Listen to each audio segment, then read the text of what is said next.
the opportunity to be here in America, in beautiful Florida, and to share our testimony with all of you. It's a joy for us to be welcomed with such generosity and warmth. A special thanks goes to those who have hosted us and who are helping us live these days in such a peaceful and fraternal atmosphere. I must apologize for my English.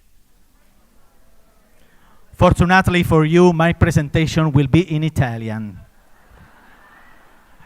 And it will be translated by real language experts. My English is not perfect yet, and maybe it never will be. Thank you again for your hospitality and for giving us this precious opportunity to be with you. May the Lord bless our time together. Bien, el recorrido que intentaré compartir con ustedes esta noche parte de una pregunta que me hice muy brevemente antes de encontrarme aquí con ustedes. Me pregunté de qué manera se podría integrar el tema de la unidad, que es el tema central de este congreso, en el contexto de este encuentro. Decía, el punto de partida fundamental, el lugar inicial desde el cual deseo iniciar este recorrido, este viaje de ideas y reflexiones que intentaré compartir con todos ustedes en esta tarde. Es una pregunta importante que me hice antes de estar aquí sentado entre ustedes en este momento. La pregunta fundamental es cómo es posible unir el tema de la unidad, que es el tema principal de este congreso, con la experiencia personal que desde hace ya 4 años me encuentro viviendo junto a mis queridos feligreses dentro de la parroquia de Santa María Greca, como acogida de todos los peregrinos que de todas partes del mundo cada día llegan para rezar, visitar la tumba de la sierva de Dios, Luisa Picarreta. Y la respuesta, he intentado de manera cuidadosa modular cuidadosamente la respuesta en 3 puntos que intentaré compartir con ustedes. En Italia tenemos una expresión, nosotros decimos para decir, nos preocupamos antes para no recibir críticas después. Decimos curarse en salud. Así que yo hoy me curo en salud porque en inglés cover itself. Me cubro, porque estoy aquí hoy no como un experto de la espiritualidad de la divina voluntad, como lo han sido quienes han subido a este escenario antes que yo y los que vendrán después, sino que estoy aquí como un sacerdote en camino, que por un regalo de la providencia divina, un don de gracia, se encuentra abrazando esta espiritualidad. Así que les ruego que acojan este testimonio mío de una manera muy sencilla y con el corazón abierto, como estoy convencido de que ustedes saben hacer. Entonces, como decía, este recorrido se desarrolla a través de 3 puntos. El primero, la hospitalidad, la acogida como camino hacia la unidad. ¿Qué significa acoger? Acoger significa hacer espacio al otro. En la Biblia, y ahora en un momento lo veremos, la hospitalidad es siempre un movimiento hacia la unidad. La experiencia, por ejemplo, de Abraham cuando acoge en Mambré a aquellos extranjeros es un icono de la unidad entre el cielo y la tierra, entre Dios y el hombre. En el Nuevo Testamento, Jesús, cuando acoge a los pecadores, recompone la humanidad dividida, reconciliándola con el amor del Padre. En la segunda parte de mi intervención, intentaré compartir con todos ustedes el importante tema de la unidad, que se presenta como un valioso fruto de la acogida generosa de Dios en nuestras vidas.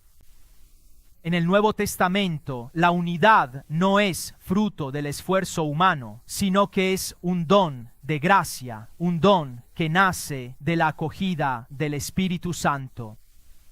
Y aquí se inserta la experiencia de la vida de Luisa Picarreta.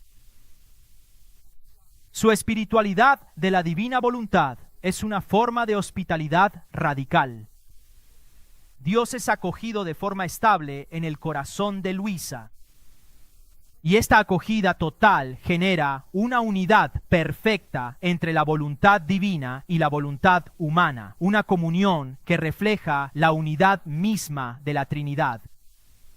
En otras palabras, en el segundo punto de reflexión descubriremos que acoger la divina voluntad es convertirse en una sola cosa con Dios y por tanto en Él también con los demás. En la tercera y última parte compartiré la acogida como camino hacia la comunión eclesial. En la vida de Luisa, la hospitalidad no es solo espiritual, sino también eclesial y humana. Su casa abierta, la escucha, el consuelo, todo era signo de unidad en la caridad. Hoy, las realidades que se inspiran en ella, la parroquia, la asociación, la casa museo, continúan esta misión. Son signos de unidad que se construye en la acogida recíproca, en el servicio y en el compartir.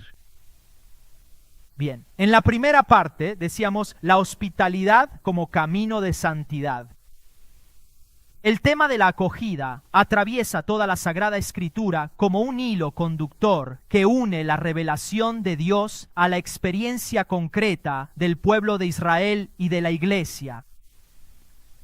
En la Biblia, la hospitalidad no es simplemente una virtud social, sino una actitud profundamente teológica. Se basa en el hecho de que Dios mismo acoge al hombre, lo llama, lo hospeda en su alianza, lo hace partícipe de su vida. El Antiguo Testamento subraya con fuerza el deber de la hospitalidad, recordando que Israel fue extranjero en Egipto. Este pasado se convierte en la razón teológica por la que el pueblo debe ser acogedor. Por ejemplo, en el libro del Éxodo se lee: no maltratarás al extranjero ni lo oprimirás, porque extranjeros fuisteis vosotros en la tierra de Egipto. O en el Deuteronomio: amaréis pues al extranjero, porque también vosotros fuisteis extranjeros. En la cultura semítica, la hospitalidad es un deber fundamental, a menudo relacionado con la presencia misma de Dios. Es célebre el episodio de Abraham en las encinas de Mambré. Los 3 hombres acogidos por Abraham son, en realidad, portadores de la bendición divina. Aquí, la hospitalidad se convierte en encuentro con Dios. El otro es siempre una revelación. También los profetas denuncian con fuerza la injusticia y la marginación. La acogida se extiende a los pobres, a los huérfanos, a las viudas, categorías frágiles que simbolizan a quienes no tienen protección social. La acogida aquí se convierte en atención concreta a quien es frágil y no tiene voz. En el Nuevo Testamento, Jesús, que es la revelación del rostro del Padre, nos revela el rostro de la acogida del Padre. Con Jesús la acogida alcanza su plenitud. Jesús acoge a los niños, acoge a los excluidos, leprosos, pecadores, publicanos, acoge a las mujeres, devolviéndoles la dignidad y la escucha. Jesús encarna la acogida radical de Dios que no rechaza a nadie, sino que hace espacio a todos, creando unidad con cada hombre y mujer. Jesús, en sus palabras, vincula la acogida con la identificación consigo mismo. Dice Jesús en el Evangelio de Mateo: fui forastero y me acogisteis. Aquí incluso la acogida se convierte en el criterio último del juicio. El otro no es solo un necesitado, sino que es Cristo mismo que pide ser reconocido. Acoger al otro es acoger a Dios mismo, la hospitalidad que se convierte en sacramento de la presencia divina. También en el Nuevo Testamento los escritos apostólicos insisten en la práctica de la acogida. Pablo, que recomienda en la carta a los romanos: acogeos los unos a los otros, como también Cristo os acogió. O la carta a los hebreos: que recuerda: no olvidéis la hospitalidad, pues algunos, practicándola sin saberlo, hospedaron ángeles. Así que de la Escritura surgen algunas dimensiones fundamentales de la acogida. La memoria. Israel debe recordar lo que fue para poder acoger a los demás. La revelación. El otro es el lugar de encuentro con Dios. El cristocentrismo. Jesús es la plena acogida del Padre.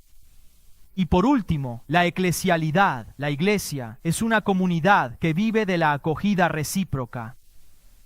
Podemos concluir esta primera parte afirmando que la acogida en la Sagrada Escritura no es un simple deber ético, sino una consecuencia de la fe. Dios acoge primero, y el hombre, al recordar que ha sido acogido por Dios, está llamado a su vez a hacer espacio a Dios y al otro. La acogida se convierte entonces en signo de la presencia del reino de Dios y en testimonio creíble de la comunidad cristiana en el mundo. En la segunda parte, como les mencionaba al principio, veremos cómo la unidad es el fruto de la acogida de Dios, en particular en la vida de la sierva de Dios, Luisa Picarreta. Omito los datos biográficos de la sierva de Dios porque imagino que todos nosotros conocemos, ya sea a grandes rasgos o de manera profunda, todos conocemos la vida de Luisa Picarreta. Entendamos ahora cuáles son las modalidades con las que Luisa acoge a Jesús en su vida. Sabemos bien que un criterio central de la espiritualidad de Luisa es el vivir en el divino querer. Esto, como sabemos, no significa solo vivir la voluntad de Dios como un deber, sino que es una identidad profunda entre la voluntad humana y la voluntad divina. Realizar cada acto de la vida cotidiana, rezar, dormir, comer, caminar, como si fuera Jesús quien lo realiza en ella.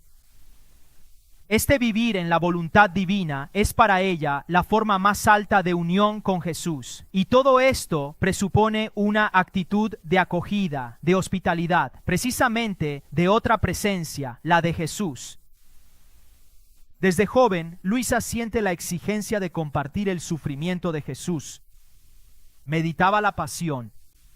A menudo vive experiencias en las que Jesús aparecía sufriente y la invitaba a consolar su dolor. Esta participación, fruto de la acogida de Dios en su vida, no era solo sentimiento, sino voluntad de ofrecerse a sí misma los dolores, las privaciones, como víctima de amor por la salvación de las almas. La enfermedad y la limitación física no se convirtieron en obstáculos, sino en vías de unión y de acogida con Jesús. Sentada o en la cama, inmovilizada, Luisa no se retiraba de su relación con Cristo, sino que la intensificaba en la oración, en la contemplación, en los diálogos místicos. Incluso en el silencio, en la ausencia sensible de consolación, en el dolor, Luisa permaneció fiel, ofreciendo todo como medio para unir su alma al amor redentor de Cristo. Luisa no buscaba la comodidad espiritual. Luisa aceptó unirse a Jesús en una ofrenda continua de sí misma, comprendiendo que el sufrimiento es participación en la redención cuando es acogido con amor en unión con Jesús. Se definió a sí misma como víctima voluntaria. Esto implica que el sufrimiento no era impuesto pasivamente sufrido, sino asumido, es decir, acogido conscientemente como instrumento de amor por los demás, por el mundo, para expiar, para reparar. Otra vía a través de la cual Luisa ha unido su vida, acogiendo a Jesús en su existencia, ha sido sin duda la centralidad de la Eucaristía, su pasión predominante. Luisa buscaba participar en la celebración eucarística cada vez que le era posible, nutriéndose espiritualmente de Cristo. Incluso cuando la participación física era imposible, permanecía espiritualmente unida al sacrificio eucarístico, contemplando la humanidad de Cristo, su pasión, la gracia que de ella fluye. Luisa no miraba a Jesús como una figura a venerar solo externamente, sino como un misterio con el cual vivir interiormente, llegando a conformarse a Él, en la voluntad, en los dolores, en el amor. Este era el reflejo de la unión con Cristo como modelo supremo. El mensaje de santidad que trae consigo la vida de Luisa. Y hoy es hermoso poder compartir este pensamiento en el día en que todos recordamos nuestra llamada, la llamada universal a la santidad. El mensaje de santidad que trae consigo la vida de Luisa es un mensaje que todos podemos acoger. La santidad no consiste tanto en realizar obras admirables, sino en estar disponibles, hospitalarios, día a día, momento a momento, incluso en lo pequeño y en lo oculto, para que todo se convierta en un espacio de unión con Cristo. Si queremos, se trata de una verdadera espiritualidad del ocultamiento. La vida de Luisa es ejemplar por cómo vivió el sufrimiento y la enfermedad, no como un fracaso, sino como un ocultamiento, como una vida contemplativa escondida, una vida que no se ve, pero que transmite luz. Esto recuerda la vida de Nazaret, vivida en la humildad y en la obediencia, sin clamor. Luisa nos enseña, sin embargo, que acoger a Jesús no significa tener siempre consolación, sino que significa permanecer fieles también en la oscuridad, sobre todo en los largos periodos de desolación espiritual, ausencia sensible de consolación, ataques demoníacos, pruebas. Concluyendo esta parte, podemos afirmar que Luisa Picarreta ha acogido a Jesús de modo total, omnicomprensivo, no limitado a momentos de oración o éxtasis, sino transformando toda su existencia física y espiritual en un espacio en el cual se ha unido a Cristo, desde la voluntad al dolor, a la ofrenda, a la obediencia, a la contemplación, acogerlo en su carne, en su alma, en sus limitaciones, en su silencio. Para todos nosotros, el ejemplo de Luisa es un desafío. ¿Cómo podemos acoger a Jesús en nuestra vida cotidiana, uniéndonos a Él? No solo en los grandes momentos, sino en los pequeños actos, en el dolor, en el sufrimiento, en la limitación, en los deberes ordinarios, viviendo en el divino querer cada día. La vida de Luisa Picarreta se desarrolló casi enteramente en su casa de Corato, en una condición de inmovilidad física que duró tantos años. Esta condición, que podía parecer una condición de encierro, de aislamiento, se convirtió en cambio en el corazón de una misión silenciosa y fecunda. Su habitación, con los años, se ha transformado en un punto de referencia para quien quiera que buscase consuelo, consejo, luz espiritual. Aunque Luisa estaba constantemente en cama después de que Jesús le pidiera que permaneciera como víctima voluntaria, su casa se convirtió en el lugar de encuentro para muchas personas. Personas que buscaban consejo, confidencia espiritual, consuelo, oración. La biografía de Luisa narra que numerosas muchachas que querían aprender el bordado venían a su casa, y esta era ocasión no solo para aprender un oficio, sino que se convertía en una escuela espiritual, de vida espiritual para se convertía. Luisa escuchaba las confidencias de las personas que se dirigían a ella con el corazón atribulado, confortaba con su palabra, estaba lista para recibirlos, aunque su condición física fuera limitada. No asumía nunca el rol de profetisa en sus encuentros, no ostentaba sus experiencias místicas, sino que mantenía simplicidad y reserva, aún en la evidencia de su vida extraordinaria. Su cuerpo sufriente no le impedía estar presente en la medida de sus límites como referente espiritual para los demás. Su acogida no consistía tanto en proporcionar bienes materiales, cuanto en crear una atmósfera de paz espiritual, de consolación, de palabra que alienta, de presencia aún en el silencio. Las personas frágiles, sufrientes, podían ser aquellas que se identificaban con ella o venían a ella para recibir una bendición, para rezar, para encontrar apoyo espiritual. San Aníbal María di Francia, que frecuentaba la casa de Luisa, describe su vida como marcada por sufrimientos y éxtasis dolorosos, pero que de día en su casa, sentada en la cama, actuaba casi como una persona normal. Hablaba, recibía a algunas amigas, era jovial, acogedora con quien la visitaba, pero sin dar la impresión de que ostentara algo extraordinario. Un testigo relata: esta esposa de Jesús crucificado, medio sentada en la cama, serena, jovial, nada traslucía de extraordinario. Escuchaba benignamente a quien acudía a ella y sabía confortar los corazones atribulados. Muchos testigos afirmaban que bastaba entrar en su habitación para respirar un clima diferente de paz y de intimidad con Dios. Era como si la presencia de Jesús que Luisa acogía en su corazón se derramara también sobre quien la encontraba. Aunque Luisa no podía moverse, Luisa hizo de su casa una verdadera cátedra y hospital espiritual. Cátedra, porque muchos aprendían de ella a vivir en la fe, en el abandono confiado a Dios. Un hospital espiritual, porque muchos llevaban heridas interiores y salían restaurados, pacificados, fortalecidos. Su vida testimonia que la acogida no depende de los espacios o de las posibilidades materiales, sino de la apertura del corazón. La casa de Luisa fue de verdad una puerta abierta a Dios, donde todos podían sentirse esperados y amados.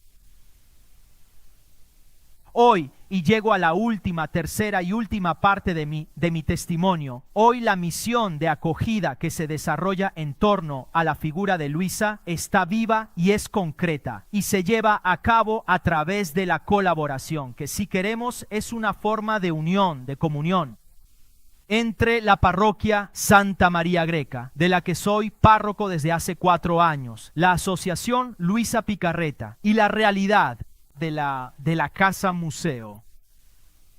Esta acogida no es solo un homenaje al pasado, sino una verdadera prolongación de lo que Luisa fue en vida, una presencia silenciosa pero eficaz, disponibilidad al consuelo espiritual, apertura hacia quien busca consolación. Un encuentro con Dios en medio de la propia vida, incluso en las debilidades. He aquí cómo hoy esta misión se manifiesta concretamente. La parroquia de Santa María Greca, situada en el centro histórico de Corato, custodia la tumba de Luisa. Siendo un santuario parroquia y destino para fieles y peregrinos de diversas partes de Italia y del mundo, que acuden para rezar, para pedir intercesión, para meditar sobre la vida y el ejemplo de Luisa. El edificio mismo, la nave, la cripta, el lugar de la tumba, contribuyen a dar un sentido de sacralidad, de encuentro, de unión, de memoria. Quien entra siente la historia, la fe, el sufrimiento y la esperanza que la vida de Luisa ha encarnado. Esto hace de la parroquia no solo un lugar turístico, sino espiritual, en el que la acogida es ante todo escucha, oración, silencio. La asociación Hijos Pequeños de la Divina Voluntad tiene su sede en la casa de Luisa en Corato. Entre sus funciones está la de promover en el mundo la espiritualidad del vivir en el divino querer, difundiendo los escritos de Luisa, organizando eventos, congresos, momentos de oración y formación. La asociación se encarga de la acogida material y espiritual de los peregrinos. Se puede reservar una visita guiada, una peregrinación. Se dan indicaciones sobre horarios, lugar, el guía, la modalidad de la visita. La asociación permite reservas para visitas individuales o en grupo, de modo que el peregrino no se sienta perdido, sino acompañado en el camino espiritual. Esto es importante, sobre todo para las personas que vienen de lejos. Finalmente, la asociación promueve momentos de oración, retiros espirituales, celebraciones litúrgicas especiales que atraen a peregrinos. Por ejemplo, con motivo del aniversario de la partida del nacimiento al cielo de Luisa, se organizan los llamados Días de Luz, con congresos sobre la espiritualidad del divino querer, momentos de encuentro con grupos internacionales. Por último, la Casa Museo, recientemente inaugurada. Hace pocos meses se inauguró la Casa Museo Luisa Picarreta, promovida por la asociación y en colaboración con la parroquia Santa María Greca, la región de Apulia y el ayuntamiento de Corato. Esta casa museo está concebida como un espacio en el que la memoria de Luisa, su vida, sus sufrimientos, sus escritos, los objetos personales, se convierte en testimonio visible para los visitantes. No es solo una exposición estática, es el lugar donde la fe, la historia y el encuentro se entrelazan, se unen precisamente. Durante la inauguración se subrayó que la casa museo está abierta al público con horarios en los que quien lo desee puede entrar y conocer mejor la vida y la herencia espiritual de Luisa, reflexionar y rezar. La realización de la Casa Museo ha involucrado no solo a la asociación, sino, como decía, también a la parroquia, al ayuntamiento, a la región. Esto hace que la obra sea pública, comunitaria, no privada. Favorece una acogida ordenada, bien señalizada, insertada en el tejido de la ciudad. Concluyo. Podemos afirmar que todo el camino que hemos recorrido nos reconduce a una verdad simple y grande. La hospitalidad es un nombre concreto del amor cristiano. Es el espacio en el que Dios y el hombre se encuentran, se unen, donde la fe se hace gesto, relación, vida. Luisa Picarreta ha vivido esta verdad de modo pleno, acogiendo el divino querer. Ha dejado que Dios habitase en ella en cada momento, en cada respiro, en cada prueba. Su existencia se ha convertido en casa de Dios, lugar de comunión, y de esta acogida interior ha nacido también una acogida concreta. Su casa, sus palabras, su oración. A entrar a sentirse acogidos y a reencontrar la esperanza. Hoy este espíritu sigue vivo en las realidades que custodian su herencia. Parroquia, asociación, casa museo, que no son solo lugares de memoria, sino espacios vivos de encuentro. En un mundo a menudo cerrado y temeroso, Luisa nos recuerda que la verdadera hospitalidad nace de un corazón que se abre a Dios para unirse a Él. Es Dios el primer huésped que llama, y al acogerlo aprendemos a acoger a cada hermano. Y es quizás esta la herencia más bella que nos deja. Hacer de nuestra vida una casa abierta a la divina voluntad y por tanto una casa abierta al mundo. Porque como nos recuerda nuestro Señor, que todos sean una sola cosa, como tú, Padre, estás en mí y yo en ti. Gracias.